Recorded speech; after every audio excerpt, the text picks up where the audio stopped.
चाहिए कि article 25 freedom of religion है।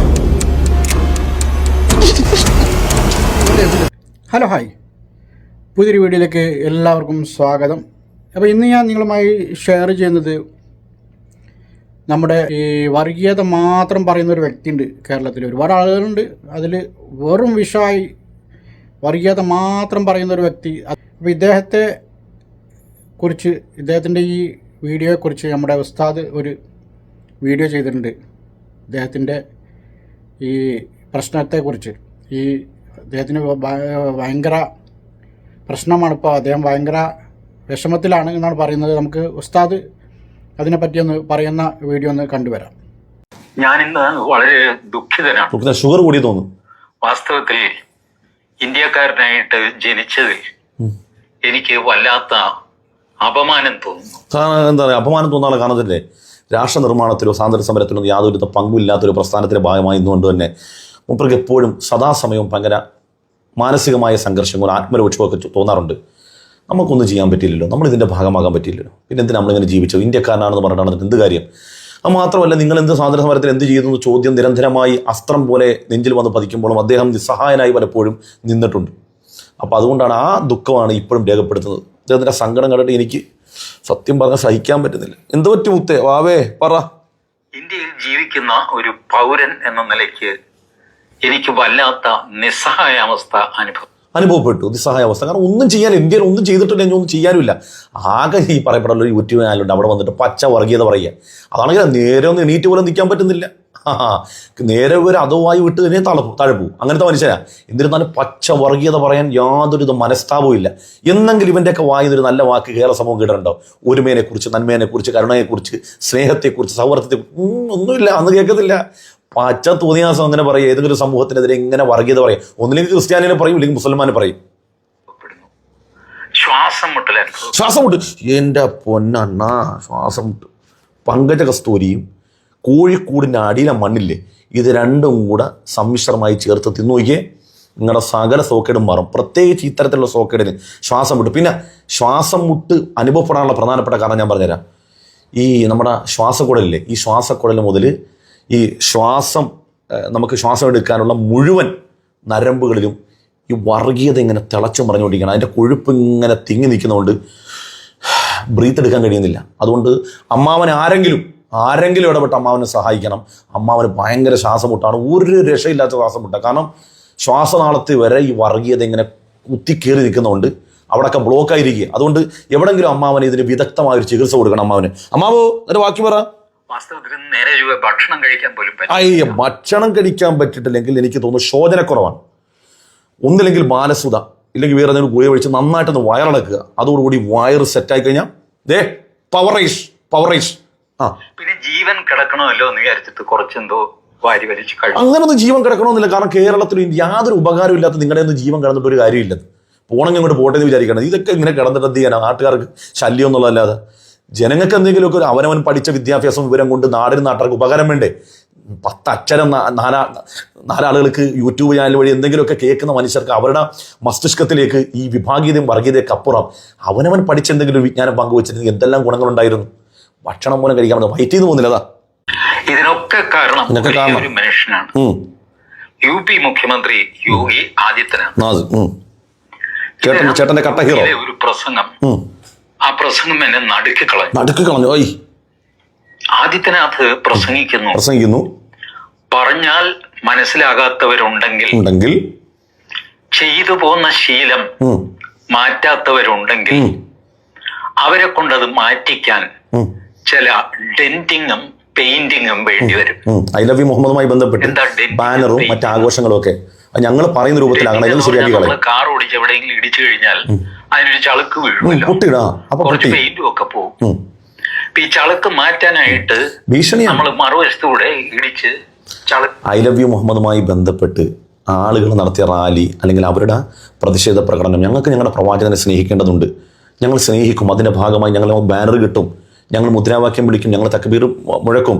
ഇതൊക്കെ പറയുമ്പോൾ ഇതിന് ഞങ്ങൾ ചില ഡെൻറ്റിങ്ങും പെയിൻറ്റിങ് എന്നൊക്കെ പറഞ്ഞാൽ ഞങ്ങൾ മറ്റേ ബുൾഡോസർ രാജില്ലേ, നിങ്ങളുടെ വീടും കടയൊക്കെ ഞങ്ങൾ ധ്വംസിച്ച് കളയുന്ന ഭീഷണിയാണ്.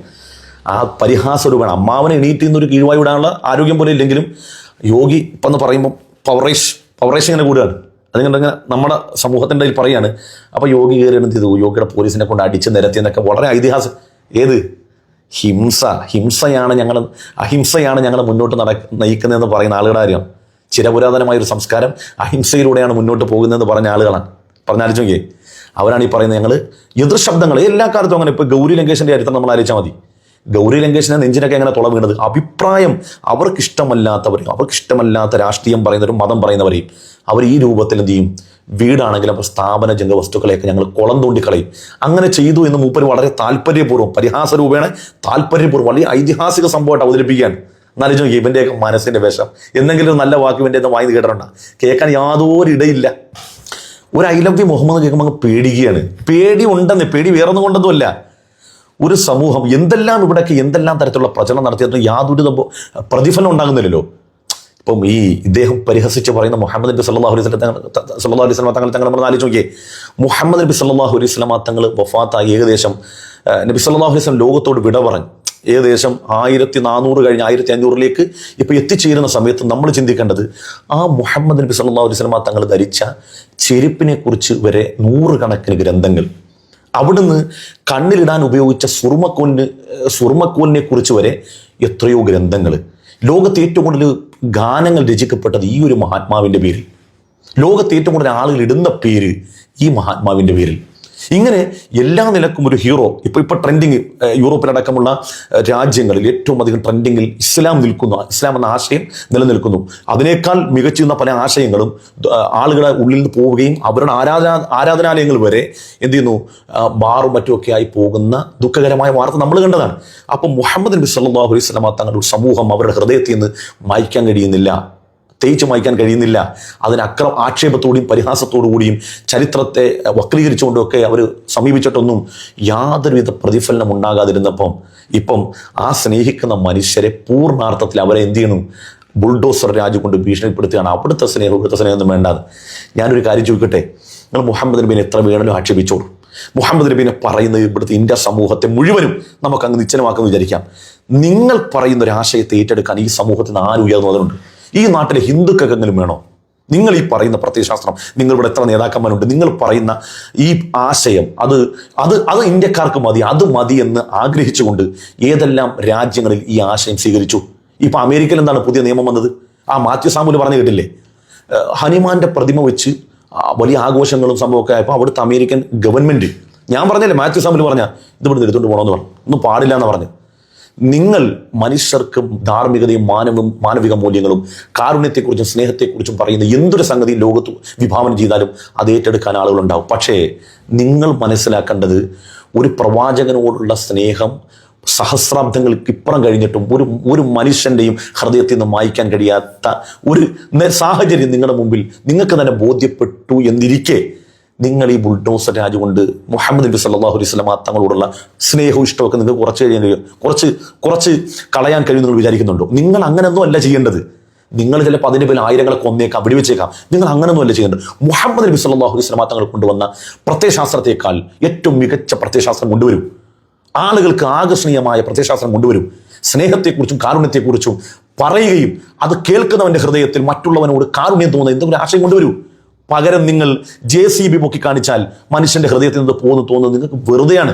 ഇങ്ങനെ JCB കൊണ്ട് നിങ്ങൾ തോണ്ടാൻ തുടങ്ങിയിട്ട് നിങ്ങൾ പറയുന്ന ഈ മഹത്തായ ആശയങ്ങൾ ഈ സഹസ്രാബ്ദങ്ങൾ മുഴുവൻ കടന്നു വന്നിട്ടും ഇപ്പൊ എത്ര മനുഷ്യർക്കുണ്ട്? 50% ആളുകൾ നിരീശ്വരവാദികളാണ്. അവർക്ക് മതത്തെക്കുറിച്ച് അറിയത്തില്ല. ഇന്ന് രാജ്യം ഭരിക്കുന്നവർ പോലും അവർ ഉയർത്തിപ്പിടിക്കുന്ന ഈ ആശയത്തിന്റെ ഗ്രന്ഥങ്ങൾ, ഈ വേദങ്ങൾ പഠിപ്പിക്കാൻ, ഇവിടുത്തെ സമൂഹത്തിൽ ഇത് പ്രചരിപ്പിക്കാൻ എത്ര പേര് തയ്യാറായി? ആർക്കും വേണ്ടതേ. എന്നാൽ വിശുദ്ധമായ ഖുർആൻ എങ്ങനെയാണോ? ഇപ്പൊ ഗസയിൽ ഇങ്ങനെ തീട്ട് നശിപ്പിക്കുന്നുണ്ടല്ലോ. 50,000-ഓളം വരുന്ന ഹാഫിളുകളുണ്ട് അവിടെ. നിങ്ങൾ മനസ്സിലാക്കേണ്ട ഒരു കാര്യം, ബോധം വരട്ടെന്ന് വിചാരിച്ച് പറയുക. ലോകത്ത് എത്ര കോടി മുസ്ലിങ്ങളെ കൊന്നെന്ന് പറഞ്ഞാൽ നിങ്ങൾ മനസ്സിലാക്കേണ്ടത്, ഒരു മുസൽമാനെങ്കിലും അവശേഷിക്കുന്നുണ്ടെങ്കിൽ അവന്റെ ഹൃദയത്തിൽ ഖുർആൻ ഉണ്ടാകും. 6600 ചിലുവാനം വരുന്ന ആയത്തും 114 അധ്യായങ്ങളും മനഃപ്പാടമുള്ള എത്ര മനുഷ്യരുണ്ട്? എന്തുകൊണ്ടാണ് അവരുടെ ഹൃദയത്തിൽ നെഞ്ചേറ്റിയത്? ഇതിൽ നീതിയുണ്ട്, ഇതിൽ ധർമ്മമുണ്ട്, ഇതിൽ സത്യമുണ്ട് എന്നുള്ളതുകൊണ്ടാണ്. അതുകൊണ്ട് ഇതിനെ മറികടക്കാൻ വേണ്ടി നിങ്ങൾ ചെയ്യുന്ന എന്താ? ബുൾഡോസർ രാജ്. നിങ്ങളുടെ പണി പാഴായി പോകും. ഇതുപോലെ ഒരുപാട് 1400 വർഷങ്ങൾക്ക് മുമ്പ് ഈ സമയം വരെ ഇതുപോലെ ഒരുപാട് JCBയുടെ കൈകളെ പൊന്തിയതാണ്. പക്ഷേ മനുഷ്യരെ കൊല്ലാൻ കഴിഞ്ഞു എന്നുള്ളതല്ലാതെ ആശയങ്ങളെ തുടച്ചേക്കാൻ കഴിഞ്ഞില്ല. അത് ചരിത്രം ഒന്ന് ബാക്കിലേക്ക് പോവുക. താർത്താരിയുടെ ചരിത്രം പഠിക്കുക, ചെങ്കിസ് ഖാന്റെ ചരിത്രം പഠിക്കുക. 1 മില്യൺ ആളുകളെ കൊന്നു തീർത്തിട്ടും ഈ ആശയം തീർന്നു? ഒരിക്കലുമില്ല. നിങ്ങൾ എത്ര മൂടും തോറും, എത്ര തകർക്കും തോറും ആ ആശയം വരും. ആ ആശയം ലോകത്തേക്ക് ജനങ്ങൾ ഏറ്റെടുക്കും. 2050 ആകുമ്പോൾ ഇന്ന് ഭയക്കുന്നത് ലോകത്തിലെ ഏറ്റവും വലിയ മതം ഇസ്ലാമായി മാറുന്ന. നിങ്ങൾക്ക് ഇതിനെ തടയിടാൻ എങ്ങനെ സാധിക്കും? നിങ്ങൾ ചെയ്യേണ്ടത്, നിങ്ങൾ TG മോഹൻദാസിനെ കൊണ്ട് പ്രസംഗിപ്പിക്കലല്ല, പ്രതീഷ് വിശ്വനാഥനെ കൊണ്ട് നിങ്ങൾ തോന്നിയാസം പറയുകയല്ല, മറിച്ച് നിങ്ങൾ എന്ത് ചെയ്യണം? ഇതിനേക്കാൾ മികച്ചൊരു ആദർശം നിങ്ങൾ കൊണ്ടുപോകാം. ജനങ്ങൾക്ക് കരണീയമായി തോന്നുന്ന, ജനങ്ങൾക്ക് ഇഷ്ടപ്പെടുന്ന, മനുഷ്യരെ സ്നേഹിക്കാനും പറയുന്ന, മനുഷ്യരെ ചേർത്ത് നിർത്താനും പറയുന്ന ഒരു പ്രത്യയശാസ്ത്രം നിങ്ങൾ കൊണ്ടുപോകാം. ആ ആശയം നിങ്ങൾ കൊണ്ടുവരാത്ത പക്ഷം നിങ്ങൾക്ക് മനുഷ്യന്റെ ഹൃദയത്തിൽ നിന്ന് മുഹമ്മദ് നബി സല്ലല്ലാഹു അലൈഹി വസല്ലം തങ്ങളെ നിങ്ങൾക്ക് തുടച്ചു മാറ്റാൻ കഴിയില്ല. കാരണം ഇന്ന് കോടിക്കണക്കിന് വരുന്ന മനുഷ്യർ ഫോളോ ചെയ്യുന്ന, അനുധാവനം ചെയ്യുന്ന നേതാവാണ്. അവരുടെ മനസ്സിൽ ആ ഹബീബായ തങ്ങളെ പറയുമ്പോൾ ഉണ്ടാകുന്ന വേദനയും വ്യതയും ഒന്ന് വേറെയാണ്. കാരണം എന്താ പറയുക, അവരെ മനുഷ്യരാക്കി തീർത്തത് കാലങ്ങൾക്കപ്പുറം ജീവിച്ചു പോയൊരു മനുഷ്യനാണ്. ആ മനുഷ്യന്റെ കാൽപ്പാട് നോക്കിയാണ് ഇന്ന് മനുഷ്യർ ജീവിക്കുന്നത്, ഇന്ന് മനുഷ്യരായി തീർന്നത്. അതുകൊണ്ട് ആശയത്തെ നിങ്ങൾക്ക് മറികടക്കണമെങ്കിൽ നിങ്ങളുടെ ബുൾഡോസർ രാജിനൊന്നും പറ്റില്ല. അത് നിങ്ങൾ മനസ്സിലാക്കണം. ഇന്ത്യയിലേക്ക് ഈ ആശയം വന്നപ്പോൾ ഇവിടെയുള്ള മനുഷ്യർ, കോടിക്കണക്കിന് വരുന്ന മനുഷ്യർ അത് ആശയം സ്വീകരിച്ചെന്നുണ്ടെന്നറിയാവോ? അതിൽ ധർമ്മവും സത്യമുള്ളത് കൊണ്ടാണ്. എന്നാൽ ഇന്ത്യയിൽ തന്നെ ഇത്ര ശതമാനം ആളുകൾ TG മോഹൻദാസ് കൊണ്ട് നടക്കുന്ന ആശയത്തിൽ ഇന്ന് അത് വർദ്ധിക്കുകയാണോ കുറയുകയാണോ ചെയ്തത്? 83% ഇത് കുറയുകയാണോ കൂടുകയാണോ ചെയ്തത്? നിങ്ങൾ ഒന്ന് അനലൈസ് ചെയ്യൂ. കുറയുകയല്ലേ ചെയ്തത്, അല്ലേ? എങ്ങനെ കുറഞ്ഞു? നിങ്ങൾ തന്നെ ചിന്തിക്കുക. ഈ ആശയം ഇന്ത്യയുടെ അതിർവരമ്പുകൾക്ക് അപ്പുറത്തേക്ക് പോയോ? മറ്റുള്ള ആളുകൾക്ക് ആകർഷണീയമായി തോന്നിയോ? ഇഷ്ടപ്പെട്ടോ? ആളുകൾ മുഴുവനും നന്മയിലും സത്യത്തിനും ഒരുമിക്കാൻ വേണ്ടി ഈ ആശയത്തിന്റെ ഭാഗമായോ?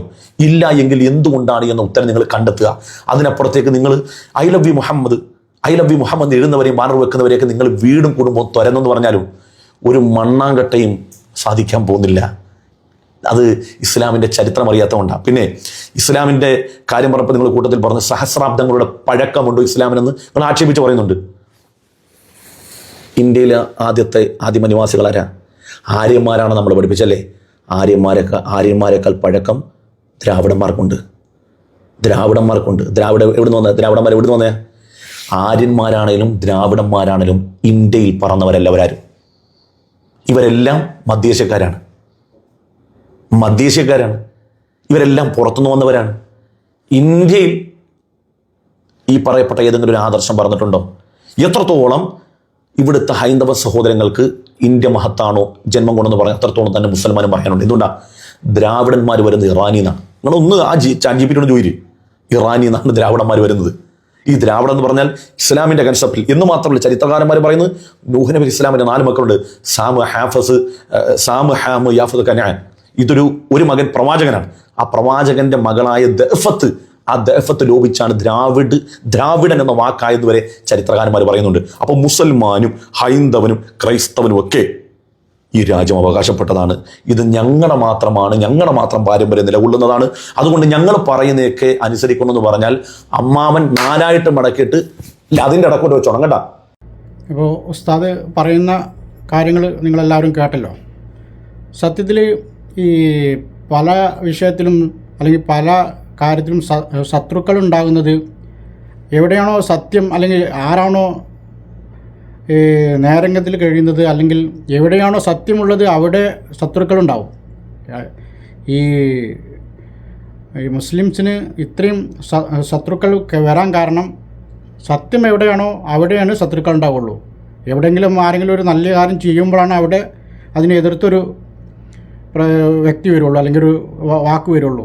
അതാണ് ഇതിൽ എനിക്ക് പറയാനുള്ളത്. എന്തായാലും നിങ്ങൾ ഈ ഉസ്താദ് പറഞ്ഞ വിഷയത്തോട് നിങ്ങളുടെ അഭിപ്രായം കമൻറ്റായി രേഖപ്പെടുത്തുക. എൻ്റെ ചാനൽ ആദ്യമായിട്ടാണ് കാണുന്നത്, ചാനലൊന്ന് സബ്സ്ക്രൈബ് ചെയ്ത് വെക്കുക, ഷെയർ ചെയ്യുക, ലൈക്ക് അടിക്കുക. പുതിയൊരു വീഡിയോയുമായി വീണ്ടും കാണാം. ബൈ.